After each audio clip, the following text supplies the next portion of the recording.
நாடு முழுவதும் உள்ள ஹைகோர்ட்டுகள் கடைபிடிக்க வேண்டிய 10 முக்கிய வழிகாட்டுதல்களை சுப்ரீம் கோர்ட் தன் உச்சபட்ச அதிகாரமான அரசியலமைப்பு சட்டப்பிரிவு 142 பயன்படுத்தி உத்தரவிட்டுள்ளது.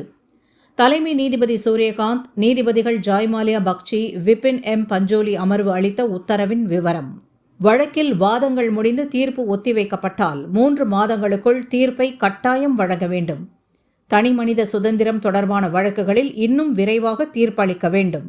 3 மாதங்களுக்குள் தீர்ப்பு வழங்கப்படாவிட்டால் அந்த விவரம் தலைமை நீதிபதி கவனத்திற்கு கொண்டு செல்லப்பட வேண்டும். அவர் மேலும் 2 வாரங்கள் கூடுதல் அவகாசம் தரலாம். அதன் பிறகும் தீர்ப்பு வழங்கப்படாவிட்டால் அந்த வழக்கை வேறொரு அமர்வுக்கு மாற்ற வேண்டும்.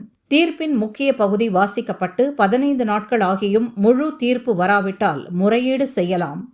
30 நாட்கள் ஆகியும் முழு தீர்ப்பு வரவில்லை என்றால் வழக்கை வேறு அமர்வுக்கு மாற்றக் கோரலாம். வழக்கு விசாரணை முடிந்த தேதியை ஹைகோர்ட் வெப்சைட்டில் தெளிவாக குறிப்பிட வேண்டும்.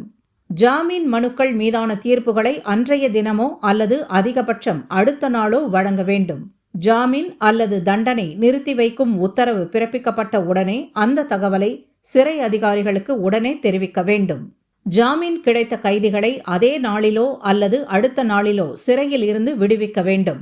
கைதி விடுவிக்கப்பட்ட விவரத்தை விசாரணை கோர்ட் சம்பந்தப்பட்ட ஹைகோர்ட்டுக்கு உடனடியாக தெரிவிக்க வேண்டும்.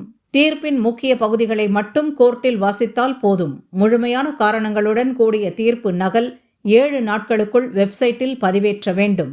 இந்த விதிகளை செயல்படுத்த ஹைகோர்ட் தலைமை நீதிபதிகள் கோர்ட் வெப்சைட்டுகளில் தேவையான மாற்றங்கள் செய்ய வேண்டும். முன்னதாக ஜார்க்கண்ட் ஹைகோர்ட் ஒரு வழக்கில் ஆயுள் தண்டனை கைதிகளின் மேல்முறையீடு மனுவை விசாரித்த போதும் இறுதி தீர்ப்பு பல ஆண்டுகளாக நிலுவையில் இருக்கிறது. இந்த வழக்கை சுப்ரீம் கோர்ட் அமர்வு விசாரித்த போது நீதித்துறையில் இத்தகைய தாமதங்களை அனுமதிக்க முடியாது என கூறி இந்த வழிகாட்டுதல்களை வழங்கியிருக்கிறது.